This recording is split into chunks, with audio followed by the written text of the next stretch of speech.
Carlos Alcaraz's wrist injury looks like it's worse than we expected. He's going to lose a lot of points to defend in such a critical stage. The brutal kinetic laws of human biology have finally collected their debt from tennis's most electrifying phenomenon. At 23, the destruction of Carlos Alcaraz's wrist is the price of his greatness. For 4 years, the entire sporting world watched in awe as this kid defied the physical boundaries of tennis. He didn't just hit forehands, he detonated them. By violently whipping his racket through the impact zone, he generated over 3,200 RPMs of heavy, destructive topspin that pulverized defenses on every surface on Earth. We cheered every sliding recovery, we celebrated every explosive sprint, but we ignored the terrifying anatomical toll. Every single time Carlos unloaded on that signature forehand, hundreds of pounds of violent rotational torque hammered directly into the extensor carpi ulnaris tendon sheath of his right wrist. It was the most unplayable weapon on the ATP Tour, and a mechanical ticking time bomb. In mid-April, on the red clay of Barcelona, that ticking bomb finally went off. During his opening match against Otto Virtanen, the tendon sheath gave out. Scans confirmed acute right wrist tenosynovitis. What the tennis world hoped was a routine 2-week strain turned into an absolute disaster that stripped away his entire summer. Alcaraz was forced to pull out of Roland Garros, forfeiting his French Open crown without hitting a single ball. Weeks later, he withdrew from Queen's Club and Wimbledon, surrendering his grass court title as well. Over 3,300 ranking points evaporated in less than 2 months. Then came the knockout blow on August 5, 2026. Cincinnati tournament director Bob Moran confirmed that Carlos officially withdrew from the Cincinnati Open. Skipping Cincinnati stripped away his defending champion points, knocking him down to world number 3 behind Alexander Zverev and world number 1 Jannik Sinner. Now, the crisis moves to Arthur Ashe Stadium on August 30th. Carlos enters his US Open title defense completely cold. 0 hard-court tune-ups, 0 competitive matches in over 120 days. Dropping to the 3rd seed, strips away his protected draw placement, setting up a potential brutal 5-set semifinal collision with Jannik Sinner before he can even sniff the championship match. Under head coach Samuel López, the team is scrambling to rebuild the mechanics of a damaged joint. But can human tendons withstand the brutal, bone-jarring kinetic shock of New York concrete without snapping again? Did the violent greatness that made Carlos Alcaraz a legend permanently destroy the very joint he needs to survive? The physiological reality behind his forehand reveals why his greatest gift became his most dangerous curse. Greatness in professional sports is never free. It is leased, and the rent is paid in cartilage, ligaments, and bone. For the past 4 seasons, Carlos Alcaraz pushed modern tennis into an athletic realm nobody thought was humanly possible. He combined the baseline flexibility of Novak Djokovic, the relentless foot speed of Rafael Nadal, and the aggressive shot-making variety of Roger Federer. But unlike his predecessors who paced their physical peaks, Carlos played every single rally with the throttle pinned to the absolute red line. Nowhere was that extreme violence more apparent than in his right forehand.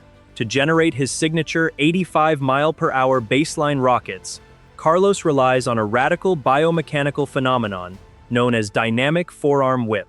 As his body coils into the shot, his racket drops deep below the ball with an extreme semi-western wrist layback. At the microsecond of contact, his forearm accelerates with unmatched speed, snapping the wrist forward and upward to generate over 3,200 revolutions per minute of heavy topspin. That violent motion creates an ungodly amount of rotational friction. Every single time Carlos strikes a forehand on the run, hundreds of pounds of kinetic energy travel straight through his hand, slamming directly into the extensor carpi ulnaris tendon sheath. The tendon acts like a high-tension cable pulling a massive steel crane. It was designed to handle immense strain, but it was never engineered to endure millions of high-impact repetitions without wearing down. Carlos proved to the world that his aggressive style could conquer every surface on Earth. But in mid-April 2026, on the red clay of Barcelona, human anatomy finally issued its final invoice. The warning signs had been flickering across the opening months of the 2026 season. Working under head coach Samuel López, Carlos had achieved the ultimate tennis dream in January by winning the Australian Open over Novak Djokovic, completing his career Grand Slam at just 22 years of age. But the victory celebration was cut short by a brutal, non-stop tournament schedule.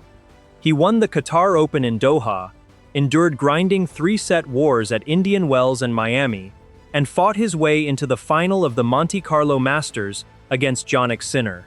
His body was crying out for rest, but the calendar gave no quarter. On April 14, 2026, Carlos stepped onto Pista Rafa Nadal at the Barcelona Open to face Otto Virtanen. He won the match in straight sets, but as he walked off the court and cut the athletic tape from his right hand, a severe, burning sensation seized the entire joint. The diagnosis from Spanish specialists was swift and unforgiving: acute right wrist tenosynovitis. The synovial sheath surrounding his extensor carpi ulnaris tendon was severely inflamed, swelling with fluid and choking the kinetic pathway of his forehand. He immediately pulled out of his scheduled round of 16 match against Tomáš Mačáč. What his team initially hoped was a brief 10-day recovery quickly snowballed into the most devastating injury layoff of his entire life. One by one, the crown jewels of the tennis world slipped through his fingers. First came the withdrawal from his beloved home tournament at the Madrid Open. Then came the Rome Masters. But the true psychological blow landed in late May, just days before the clay court championship was set to begin in Paris. Carlos was forced to issue a heartbreaking statement, withdrawing from Roland Garros, officially surrendering his French Open title without striking a single ball in competition. The kid who dreamed of dominating Paris for a decade was confined to his living room in Murcia, watching rivals battle for his trophy. If the clay season felt like a tragedy, the grass court swing turned into a total disaster. On May 19, 2026, Alcaraz confirmed his withdrawal from both the Queen's Club Championships and Wimbledon.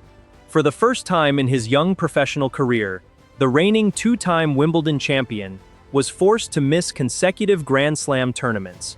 Over 3,300 ranking points were wiped from his record in less than 8 weeks. While Carlos sat in medical isolation, world number 1 Jannik Sinner seized total control of the ATP Tour. Sinner swept through the summer swing, racking up consecutive Masters titles and building an insurmountable lead at the top of the world rankings. The gap between them wasn't just growing on paper, it was expanding in the collective mind of the tennis world. Behind closed doors at his private training base in Murcia, head coach Samuel López and the medical staff began a painstaking, millimeter-by-millimeter rehabilitation process. Treating tenosynovitis in a world-class tennis player is notoriously treacherous. If a player returns even 5 days too early, the inflamed tendon sheath rubs against the bone, causing microscopic scar tissue to form. That scar tissue permanently degrades joint elasticity, robbing a player of their natural racket head whip for the rest of their career. For 6 long weeks, Carlos wasn't allowed to hold a tennis racket. His right arm was locked into an immovable medical brace. To keep his mind sharp and his cardiovascular engine firing, Samuel López pushed him through grueling physical drills that required zero wrist impact. Carlos spent hours on stationary assault bikes, ran high-intensity footwork patterns, and practiced left-handed coordination drills to maintain his peripheral tracking and reaction times. When the medical brace finally came off in July, the team had to completely rethink his equipment setup. The engineering team lowered his racket string tension by 4 pounds, creating a looser, softer string bed designed to pocket the ball and absorb the heavy kinetic shock before it could reverberate up into his forearm. They started with stringless frames, having Carlos swing slowly through the air to reprogram his muscle memory. Then came low-compression sponge balls on mini courts, gradually ramping up the acceleration step by painful step. Yet, as the physical joint slowly began to heal, a brand new storm erupted in the media. On August 11, 2026, Gianni Daniele, president of the Medical Commission of the Italian Tennis Federation, made international headlines with a controversial public statement.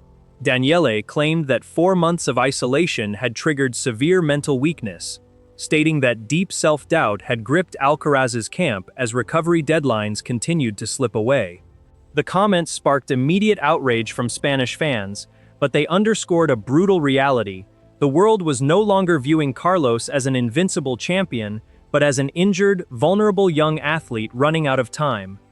The ultimate tipping point arrived in August 2026 on the hard courts of the United States. The entire tennis community was waiting for Carlos to make his long-awaited competitive comeback at the Cincinnati Open. It was his final opportunity to test his repaired right wrist on fast concrete and shake off 4 months of match rust before heading to New York.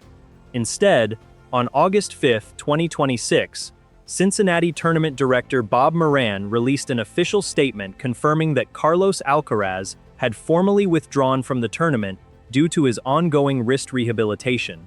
The fallout from that single withdrawal reshuffled the entire hierarchy of men's tennis.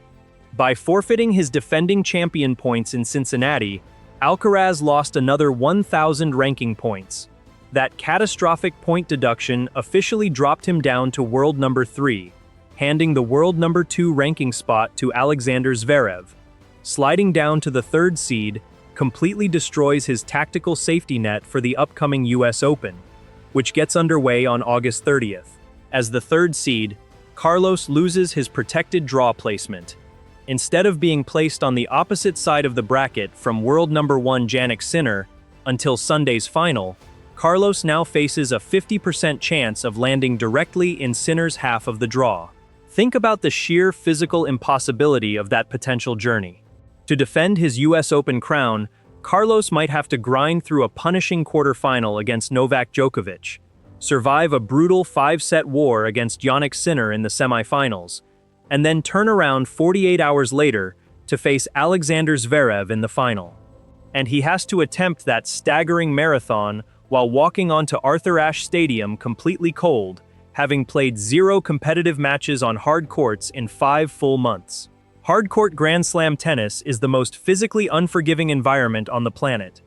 Unlike red clay, which allows a player to slide and bleed off kinetic energy, acrylic concrete grips your shoes instantly.